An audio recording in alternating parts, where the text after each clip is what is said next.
Hello, everyone. Welcome to Through the Years. My name is Jamar Morrison, and today I have the executive director from Stryke, Mr. Scott Hughes. Hello. What made you decide to do a winds group after having a percussion group? So nobody knew it was coming, but I had said several years prior, why don't we have something for the winds players to do? This makes no sense, right? Mm-hmm. You had the color guard covered, you had the percussion activity covered, and then out of nowhere, Eddie Falcon took me into the arena one day at finals in 2014. Mm-hmm. And at the end, they did an exhibition with what then was STRYKE Winds. Yes. They came to do an exhibition, and I think Eddie set me up. Mm-hmm. Because when we're in the auditorium in the arena, he said, "I want you to watch this. Let's take a look." Yeah. So we watched it, and I said, "Well, here we are. This is what we've been talking. I've been talking about it for 2, 3, maybe 4 years." Oh, wow. Mm-hmm. And he said, "Yeah, well, you got to start one." I'm like, "Wait a minute, I got to start one?" Yeah, because you're gonna have. And groups. he's like, "Yeah, we got to do it. We got to do it for the kids of South Florida." And I said, "All right, let's figure it out." And then obviously the first thing you got to do is find facility. You got to find the right people to be the directors, which we ended up going with Will Smith, which was a Stryke percussion vet who is now a band director. Oh yeah, I remember Will Smith. Yeah. Right, and then Eric Dunn, who was his band director when he was in high school, who supported Stryke holistically. Oh, so it was almost like in-house to begin with. in a Yeah, sense. and it was at King's Academy. So that's kind of where it started, at King's Academy, with Eric and Will being the initial inaugural directors. And Will Smith is the one who actually designed the STRYKE Winds logo. Really? Yeah. Did you have any reservations about it? Did you have any like worries about what would happen, or because you studied with Stryke, you know what I mean? Like, what were your? Sure, you worry about the success, and you worry about sustainability, and obviously cash flow is a huge, it's a huge issue. Correct. Across the activity in general, especially as prices and costs skyrocket. Yeah, such is life. Yeah, but anyway, yeah, it was a concern. It was scary because we're trying to keep Stryke afloat, and we had all the infinity groups because of PAC. I'm the president of PAC, so we had to keep the infinity groups. At the time, we had Reef Independent, we had other independent groups, we had Ancient City, so a lot of things were going on, and then we tried to add into the fold the Winds group, which in a percussion-heavy centric organization was like, I was like, all right. But I said, you know what, we need to do it because, like I had said years prior, I was talking about why aren't the winds players or the instrumental kids being included? It made no sense. So it seemed like a natural fit. So we just went with it, and we tried to put it together, and we just went with it. And it's still that old adage that I've always told everybody, how have you lasted so long with sustainability of what you're doing? Correct. Yeah. The answer is put your head down, put your horns on, tune out all the noise, and just keep driving forward. You just gotta tune out all the negativity and noise and just try to make it happen. And that's basically what we tried to do, and it was hard.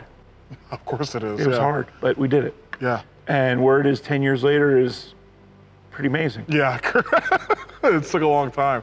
I guess for you, when was there like a point of excitement that first year when you finally saw it like come to life? What did that feel like for you? When they hit Dayton. That was a huge achievement in itself because just getting the group there, with some fiscal responsibility, making sure they made it safely. Correct. And then seeing them on the floor and do as well as they did first year out. And then I guess year 2, and then year 3, and then year 4, as you saw it get traction, and literally to this day is the only original group I believe that's left. All those groups that we were, competing with, which was great. A lot of them did not have sustainability, and here we are 10 years into it, obviously minus the pandemic, which nobody did. Right. But yeah, the sustainability has been probably probably the best accomplishment in my mind of what we were able to achieve. And even getting stronger. Yes. Which is scary. I think it takes a certain level of hard work, but also sometimes like those strokes of luck of having the right people around you, the right teams around you. Around the whole time. Yeah, the original first 2 years, those teams that we had, obviously laid a very strong foundation. That gave it sustainability to continue on to the next teams, because it was integrated teams the first couple of years with a core group of staff, and that core group of staff slowly got integrated and filtered through, and then now we've probably had this team for quite a few years now. Yes. Yeah. And then we've gone through, since Eric and Will, we've gone through 2 director changes. And I think right now, Bishop may be the longest sustained Running director of the yeah. group to date. Since 2019. So pretty impressive. He's Yeah. done a great job. Yeah, I kind of find it funny because Bishop was my high school band director, right? I remember that quite well. I remember Yeah. seeing you as a young kid on the floor at Nova and walking up to you and saying, bro, you got a future. You need to just, because you were asking me questions then. Yeah. And I said, listen, you're doing a great job. Just do what you're doing Yeah. and you will get somewhere. And look at you now. I mean, Yeah. pretty proud of you, Jamar, really. Thank you. I appreciate that. If you had any advice to give to anyone that wanted to even start a Winds group, what advice would you give them? I almost feel like it's harder now because of the fiduciary responsibility organizationally. Correct.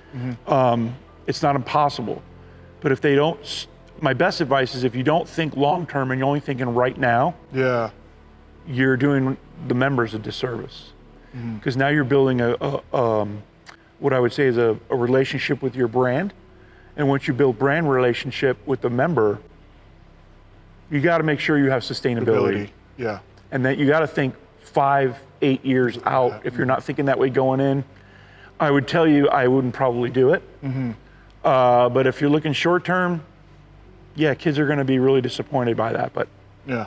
sustainability is what I would say you need to think about first. Yes. Okay. Sustainability, and I guess for you, like you made sure that was a priority in terms of like logistics, what's going on behind the scenes, getting the contracts in time, all those type of things. Hard stuff that people don't realize goes on behind the Iron Curtain, or what I call the Wizard of Oz curtain. Yes. Nobody really understands what it takes to make Yeah. things run organizationally, and especially, I have to throw this out there, me being the president of PAC for so many years and trying to, you're talking anywhere, at 1 year we had 3 groups to as high as 9 groups. Yeah. And trying to manage and facilitate all that was really hard. Yeah. So it's just a matter of perseverance, and like I said, tune out the noise and just do it. The best answer is just, if you're gonna do it, just do it and have faith in what you can do. But you gotta make sure you have a good and a wholesome environment, in my opinion, Yeah. for the members to have a great experience. Because Gotta build the culture. without the culture, 'cause Yeah. without your culture, members are your culture. Without the members, you have nothing. Correct. I tell people that all the time. Yeah. You have nothing without the members. Yes. So members, when they come to me and say, "Well, you're Strike," no, I'm nothing. I'm just a conduit to get you where you want to go. You are what Strike is about. Yes. Yes. I tell people that all the time. Exactly. Yeah. You are Strike. I'm just the conduit to get you where you need to go. Yeah. And that really, I think, gets lost a lot of times. People have these, it's hard to say it, but there's a lot of people walking around with egos and boasting about, Right. I'm in charge. You know what? It's a natural human tendency. Yeah, if you're a good human and you're doing the right by the community, things will naturally migrate and happen themselves with support. I mean, look at the parent support we have. Yeah. When I talk about other independent organizations, they don't have the parent support we have. It's been, I remember in 2019, like the parents used to come in with cafecito, food. Like they used to come in with like full spread buffets with food for rehearsals. well, and For 50 kids a weekend. and they did it for a very long time. Yeah. And now you just have a different set of parents that are doing the same thing, but in their own way. Yeah. It's not any different. They're still built into the culture, supporting the members and the staff and what their needs are, making sure you guys have everything you need to succeed. Yeah. Did you see Strike Winds becoming what it is today? Listen, I didn't think any of it would become what it is today, to be transparent. I was at a high school at Olympic Heights starting it out and said, all right, I just need to do this because kids were being excluded, Right. which is the birth of Strike itself. We started PAC with a parent, then it became Strike, then it became Strike and Medea, then it became Strike, Medea, and Infinity. Yep. Strike, Infinity, Medea, Osceola Independent, then it became all those, and then add on Ancient City, then Aquarius, then Reef Independent, Kept and building then and building, and yeah. it just kept going. Strike Winter Guard. Yep. It just got. I don't know how I'm still alive with the stress that I've had to manage, but put on a lot of hats. I just like I said, it is what it is, and we've managed to sustain. And I think PAC right now we're up to 3 infinity groups: Strike Winds, Strike Percussion. We've added Pegasus Winter Guards in this year. Yep.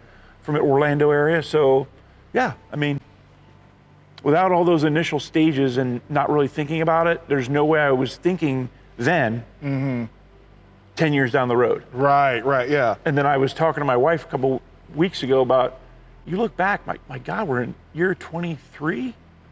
I could have never imagined 23 years later that I'd still be standing there looking back at all the amazing shows that we've done. Correct. That 2017 show was ambitious. Yeah, we were putting full-on airplanes out there, and full movie sets, and just that was the idea behind some of those, to create a movie set atmosphere, like you're in the show, like the ideas of those shows to have you in the show, and I think we achieved that. Correct. And I think Winds did that in 2024 for sure. I mean, that was. Yeah. I could have never dreamed that group would be as excellent as it was. It just one of many proud moments that I had. It was great. I guess my final question for you is then, what do you see Strike Winds in the next 5 years? I hope it continues to succeed and nurture and create a safe space environment for kids to come and enjoy a great education, I think. Yes. And just grow and have members come back like you and contribute to that culture and to that long-term success that you helped build. I mean, realistically, every member that's been through here me is the foundation of everything that it is today. Yeah. Even the kids from day one, I always tell them, like, oh, I can't believe Strike's this good, and I always have to remind them, that's still you. Yeah. It's just you 22 years later. Right, you helped build that. But it's still you. Without you having started that wouldn't be where it is today. Yeah. You know, riding around with a trailer and just things that they could have never imagined that we've become or have logistically or, kids even from the very first year just can't believe what it's become.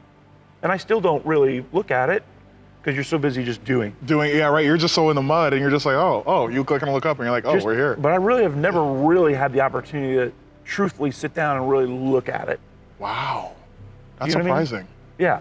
You need to. So if something happens, we've got nothing to refer back to. I mean, you are the blueprint. Yeah, I mean, I told you right here, this school was, the school board president was a Strike parent who built this school. Yeah. So it's amazing. The parents, we've had principals, we've had all kinds of academic leaders with their children in our groups. Right. Which is pretty impressive because they've supported us wholeheartedly. Which is a blessing. That's a real blessing. It is a huge blessing. We've been fortunate. There's no doubt about it. Yeah. Yeah, well, Scott, this was good. I wanted to actually tell you thank you for being a big influence on my career actually in this activity, and also to say thank you for everything that you've done for Strike Winds. I don't think without you a lot of this stuff wouldn't be possible. And as heartfelt as it sounds, I think without you behind the scenes, I don't think Strike Winds would have lasted as long as it has. So I wanted to say thank you. Thank you very much so. All right. Great chatting. Yes.